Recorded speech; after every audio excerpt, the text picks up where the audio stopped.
আসসালামু আলাইকুম রহমতুল্লাহি ওয়া বারাকাতুহু। নাহমাদুহু ওয়া নুসাল্লি আলা রাসূলিহিল কারীম, আম্মা বা'দ। আলহামদুলিল্লাহ, মহান আল্লাহ রাব্বুল আলামিনের দরবারে লাখো কোটি শুকরিয়া আদায় করি, যে মহান আল্লাহ রাব্বুল আলামিন অতি দয়া করিয়া, অতি মায়া করিয়া আল্লাহ রাব্বুল আলামিনের ঘরে আসা এবং বসার এনায়েত তৌফিক দান করেছে। সেজন্য অন্তরস্থল থেকে দিল করিয়া, প্রাণ করিয়া শুকরিয়া আদায় করি। শুকরিয়া বলি আলহামদুলিল্লাহ। সম্মানিত উপস্থিতি, আজকে আপনাদের সম্মুখে আমি 6টি জিনিস নিয়ে আলোচনা করিব। আমরা সকলেই ইহার উপর যেন আমল করতে পারি, সেই তৌফিক যেন আল্লাহ রাব্বুল আলামিন আমাদেরকে দান করেন। আজকে আলোচনার বিষয় হলো, এই 6টি জিনিস আল্লাহ রাব্বুল আলামিনের কাছে আমাদেরকে চেয়ে নিতে হবে। এই 6টি জিনিস হলো, 1 নম্বর হলো আল্লাহ রাব্বুল আলামিনের কাছে যে সবচেয়ে বড় নিয়ামত, যে শারীরিক সুস্থতা, এটা আল্লাহ রাব্বুল আলামিনের কাছে সবচেয়ে বড় নিয়ামত। হযরত মুসা আলাইহিস সালাতু ওয়াস সালাম আল্লাহ রাব্বুল আলামিনের কাছে যখন বললেন, ইয়া আল্লাহ, আমি যদি আল্লাহ হইতাম তাহলে আপনি আমার কাছে কি চাইতেন? তখন আল্লাহ রাব্বুল আলামিন হেসে বললেন, কি সম্ভব? তখন মুসা আলাইহিস সালাম বলেন, আল্লাহ, আপনি বলেন আমার কাছে আপনি কি চাইতেন আমি যদি আল্লাহ হইতাম? তখন আল্লাহ রাব্বুল আলামিন বললেন যে, আমি যদি বান্দা হইতাম আর তুমি যদি আল্লাহ হইতা, তাহলে আমি তোমার কাছ থেকে আমি সুস্থতা চেয়ে নিতাম। সকলে বলে সুবহানাল্লাহ। যে সুস্থতা কত বড় নিয়ামত! আল্লাহ রাব্বুল আলামিন নিজেই বলতেছেন যে আমি সুস্থতা চেয়ে নিতাম তোমার কাছ থেকে। দ্বিতীয় নম্বর বিষয় হলো, আমি বলছি 6টি বিষয় নিয়ে আলোচনা করব। প্রথম, যে সুস্থতা আল্লাহ রাব্বুল আলামিনের কাছে আমাদেরকে চেয়ে নিতে হবে। দ্বিতীয় নম্বর হলো হালাল রিজিক, যে আমি যদি সারাদিন কষ্ট করে খাম করে যদি 2 মুঠো ডাল ভাত দিয়ে এটা আমি খেয়ে যদি আমি হালাল রিজিক অর্জন করতে পারি, আল্লাহ রাব্বুল আলামিনের কাছে এটাই যথেষ্ট। কারণ খার কোন সময় মৃত্যু হয়ে যায় এটা কোনো গ্যারান্টি নেই। আসার সিরিয়াল আছে, যাওয়ার কোনো সিরিয়াল নেই। তাই আমাদেরকে হালাল রিজিক বক্ষণ করতে হবে। কারণ আল্লাহ রাব্বুল আলামিন বলেন যে, তুহফাতুল মুমিনিনাল মাউত, যে মৃত্যু হলো মুমিনদের জন্য উপহার স্বরূপ। তাই আমাদেরকে আমাদের মৃত্যুটা আমরা মনে করি যে মৃত্যু হলে মনে সব কিছু শেষ, কিন্তু আল্লাহ রাব্বুল আলামিন এই কথা বলেন নাই। আল্লাহ রাব্বুল আলামিন বলেন যে মৃত্যু মুসলমানদের জন্য উপহার স্বরূপ। দুনিয়াতে কষ্ট করেছে, নামাজ পড়েছে, যাকাত দিয়েছে, কত ফেরেশান, কত আযাব গজব, এগুলো আল্লাহ রাব্বুল আলামিন তাওয়াক্কুল করেছে, তাকদীরের উপর তাওয়াক্কুল করেছে। এই জন্য মুমিনদের জন্য হলো মৃত্যু উপহার স্বরূপ। তাই আমাদের হালাল রিজিক অর্জন করতে হবে, যাতে মরার পর আল্লাহ রাব্বুল আলামিনের কাছে যেন আমাদের কোনো খাবার নিয়ে, যে দুর্নীতি নিয়ে যেন কোনো জবাবদাহিতা না করতে হয়। 3 নম্বর হলো নিরাপদ বাসস্থান, যে আল্লাহ রাব্বুল আলামিনের কাছে দোয়া করব, আল্লাহ রাব্বুল আলামিন আমাদের জন্য নিরাপদ বাসস্থানের ব্যবস্থা করে দেন, যেন হঠাৎ কোনো আযাব গজব, হঠাৎ কোনো বালা মুসিবত যেন আমাদের উপর না আসে।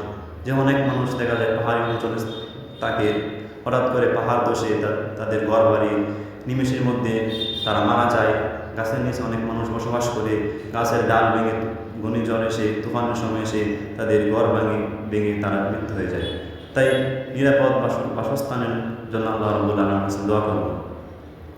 4 নম্বর হলো নেককার স্ত্রী।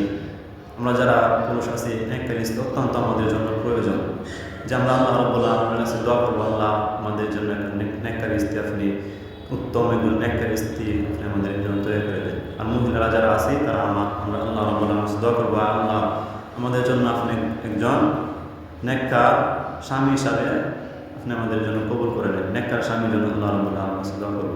কিন্তু আল্লাহ রাব্বুল আলামিন মানুষের তাকদীর 50,000 বছর আগে আল্লাহ রাব্বুল আলামিন লিপিবদ্ধ করে রাখে।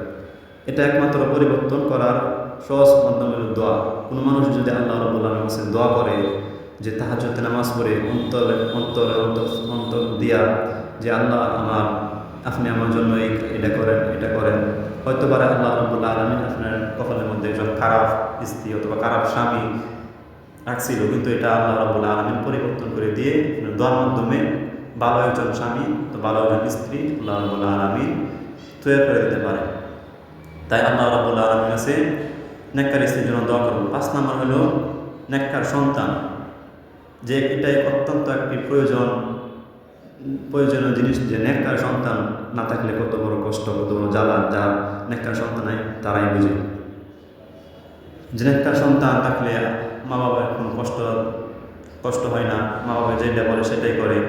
আরেকজন অসৎ একজন সন্তান থাকলে মা বাবাকে কত কষ্ট দেয়, গাঞ্জা খায়, মদ খায়, মা বাবার কথা শুনে না, একভাবে চলে আরেকভাবে চলে, মানে কত কষ্ট এটা একজন মা বাবাই জানে যে একজন অসৎ সন্তান থাকলে। তাই আল্লাহ রাব্বুল আলামিন বলেছেন নেককার সন্তানের জন্য দোয়া করো, যে 5 নম্বর পর্যন্ত চলে গেছে। 6 নম্বর হলো যে এটাও সবচেয়ে বড় আল্লাহ রাব্বুল আলামিনের কাছে চাওয়া। আল্লাহ রাব্বুল আলামিন আমাদেরকে দুনিয়াতে পাঠাইছেন, ওমা খলাকতুল জিন্না ওয়াল ইনসা ইল্লা লিয়াবুদুন।